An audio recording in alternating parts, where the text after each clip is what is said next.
Doctor ortho Ayurvedic oil और capsule, अब दर्द भी घुटने टेकेगा। हिंडौली में 11 अप्रैल को मुख्यमंत्री भजन लाल शर्मा का प्रस्तावित दौरा। प्रभारी मंत्री ने तैयारियों की समीक्षा कर कार्यकर्ताओं को कार्यक्रम सफल बनाने के निर्देश दिए।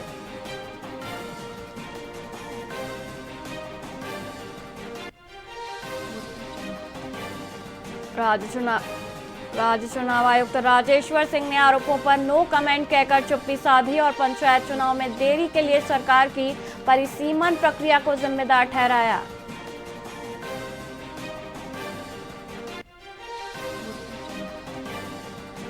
जोधपुर से 19 अप्रैल को रामदेवरा के लिए स्पेशल ट्रेन चलेगी। जवाई बांध स्टेशन का नाम बदलकर जवाई हुआ और टीटीडी यात्रियों का खोया पर्स लौटाया।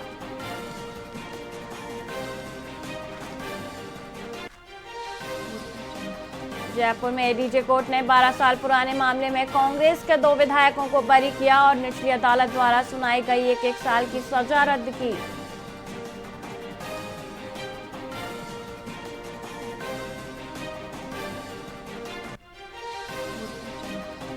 केंद्र सरकार ने राजस्थान के किसानों को राहत देते हुए गेहूं खरीद मानकों में ढील दी और चमक में कमी की सीमा को बढ़ाकर 50% कर दिया।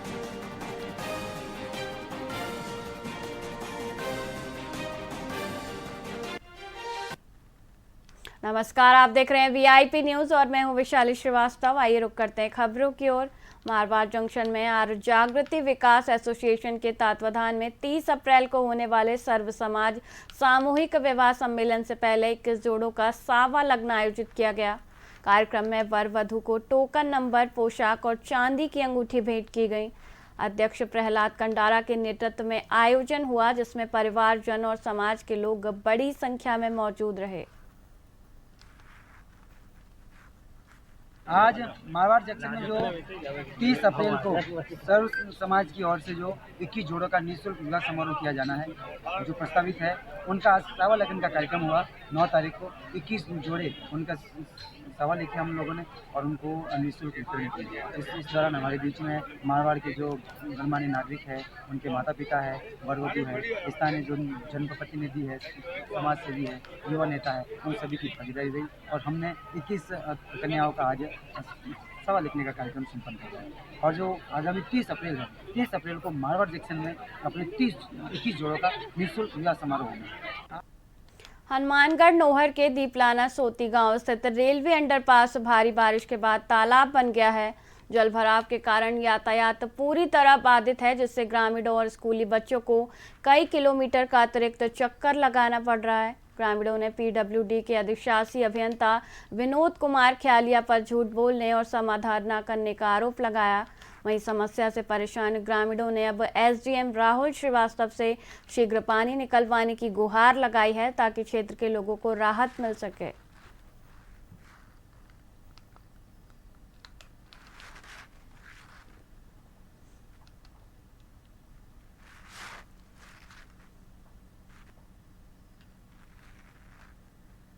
आपको बता दें, हनुमानगढ़ नोहर के दीपलाना सोती गांव स्थित रेलवे अंडरपास भारी बारिश के बाद तालाब बन गया है।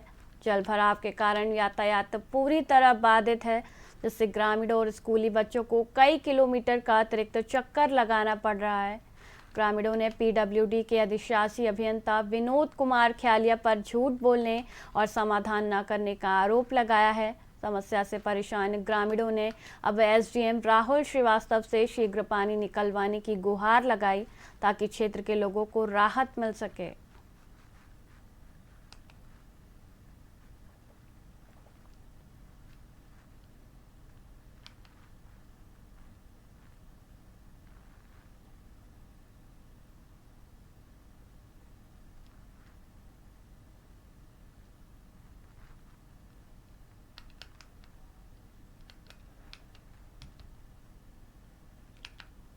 करौली जिला पुलिस अधीक्षक लोकेश सोनवाल के निर्देशन में चलाए जा रहे ऑपरेशन प्रहार के तहत साइबर सेल और डीएसटी टीम ने बड़ी कामयाबी हासिल की है। पुलिस ने एसपी के नाम से फर्जी फेसबुक आईडी बनाकर ठगी करने वाले शातिर आरोपी तौफीक खान उर्फ धोनी को गिरफ्तार किया है। वहीं आरोपी ने जयपुर निवासी एक व्यक्ति से 46,999 रुपए की ठगी की थी।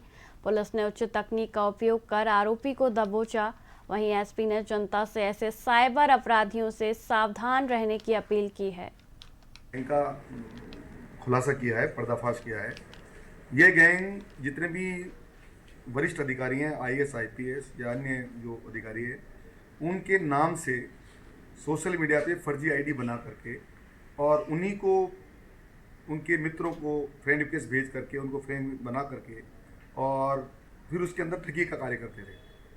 मेरा यहाँ से ट्रांसफ़र हुआ 13 तारीख के आसपास, 13 मार्च के आसपास। तो ये गैंग एक्टिव हुई और इस गैंग ने क्या किया, सबसे पहले तो मेरे नाम की एक आईडी बनाई, लोकेश सोनवाल आईपीएस के नाम की, और उन्होंने लोगों को फ्रेंड बनाना शुरू किया।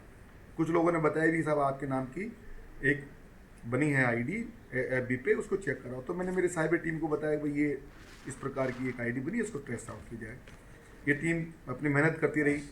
अब इन्होंने क्या किया कि इन लोगों ने ठगी करना शुरू किया। उस फेक जो एफबी की आईडी से फ्रेंड रिक्वेस्ट भेजने के बाद 4 दोस्त बने। फिर वहीं उन्होंने, चूँकि वो ये मान के चल रहे थे कि आईपीएस लोकेश सोनवाल बात कर रहा हमसे, उस पर जो एफबी मैसेंजर पे बात करना शुरू किया और उन्होंने मोबाइल नंबर लिए। मोबाइल नंबर लेके उन्होंने वो जो अपने दूसरे ही मतलब अपने साथी हैंडलर था, उसने व्हाट्सएप चैटिंग करना शुरू की कि मैं क्या कहते हैं लोकेश सोनवाल का मित्र बोल रहा हूँ, सुमित कुमार शर्मा मिश्रा नाम करके, और मुझे आपके नंबर सोनवाल साहब ने दिए। चूँकि वो चैटिंग में लोकेश सोनवाल आईपीएस के नाम से उन्होंने नंबर ले लिए, तो समय तो लगा को मैंने साहब को दिया और साहब ने ही मेरे नंबर दिए होंगे। फिर वो ये कहता था कि मैं कमांडेंट हूँ सीआरपीएफ में और मेरा अभी भी तबादला हुआ है और 2.5 लाख रुपए का मेरा फर्नीचर पड़ा हुआ है, तो आपको मैं बहुत ही कम सस्ते में दे दूँगा। तो बातचीत बार्गेनिंग करता, तो वो बार्गेनिंग करते करते 70-80-90 हज़ार रुपये के आसपास इनकी बातचीत हो रही थी। तो ऐसी दो ठगी इन्होंने करी, जिसमें एक तो जयपुर ही निवासी मेरे जुगल किशोर मौर्य हैं, उन्होंने उसमें पैसा डाल दिया, और एक बीकानेर निवासी देवेंद्र विज ने पैसा डाले। दोनों ने मुझे कॉल किया कि वो आपके दोस्त ने फर्नीचर भेजा था, फर्नीचर आया नहीं। तो मैं शौक हुआ अभी कौन सा फर्नीचर नहीं आया, कौन सा दोस्त। तो मैंने कहा भाई साहब आपके साथ तो साइबर ठगी हो गई, तो आपने ऐसा क्यों किया। तो फिर उन्होंने एफआईआर दर्ज कराने के यहाँ पे आए। तो एफआईआर दर्ज हुई तब समय तक हमने इसको रूल आउट करना शुरू किया, क्योंकि हमारे पास ये इनका उन्होंने सारे चीज़ भेजे थे। 1930 में उन्होंने कंप्लेंट भी की और एफआईआर भी भेज चुके थे हमारे यहाँ पे। तो इसका खुलासा उसका पता ये चला कि कोई 2 अलवर के लड़के हैं, तो वो वहाँ से सिम रन कर रहे हैं या उसको ये मेरी फेक आईडी रन कर रहे हैं। तो हमारी टीम ऐसे गई, साइबर की टीम गई, डीएसटी टीम गई, और चूँकि वो मेव एरिया नौगांव थाना क्षेत्र में पड़ता है एरिया, तो वहाँ जा करके 2-3 दिन रुके और उसको जो एकदम पिन पॉइंट पे जब लोकेशन आई उसको उन्होंने वहाँ से फॉलो किया और उसको बाद में हमने गिरफ्तार किया। और पूछताछ से पता चला कि उसका जो नूह हरियाणा का है, उनके साथी और हैं, और उन लोगों को भी हमने पूछताछ में नामजद करके उसमें एफआईआर के अंदर हम नामजद किया है। तो इसके अंदर खुलासा इस प्रकार की हुआ कि ये लोग सिम का प्रयोग करते हैं, जो असम से सिम खरीद के लाते हैं, चोरी के मोबाइल यूज़ करते हैं, तो असम की फेक सिम और चोरी के मोबाइल में इंटरसेप्ट डाल करके ये आईडी करके और इस प्रकार ठगी करते थे। अब यदि पकड़ा भी जाए तो वो मोबाइल भी किसी नाम का था और वो सिम भी किसी नाम की थी। तो इन्होंने अपना जो अपराधियों को पकड़ना बहुत मुश्किल कार्य था। लेकिन चूंकि हमारी साइबर टीम ने बहुत ही एडवांस तकनीकी का प्रयोग करके, हाईली तकनीक प्रयोग करके उस तक पहुँचे जो सिम को रन कर रहा था या जो उसके क्या कहते हैं उस आईडी को रन कर रहा था। काफ़ी लेयर तक गए, ये बता रहे हैं लेयर होती है इसमें साइबर क्राइम में, तो उस लेयर तक पहुँच करके उसमें हमें एक आदमी को हमने डिटेक्ट कर लिया और उसको हमने गिरफ्तार किया। उससे पूछताछ से पता चला तो फैजल नाम का व्यक्ति है, ये भी नौगांव जिला अलवर का है।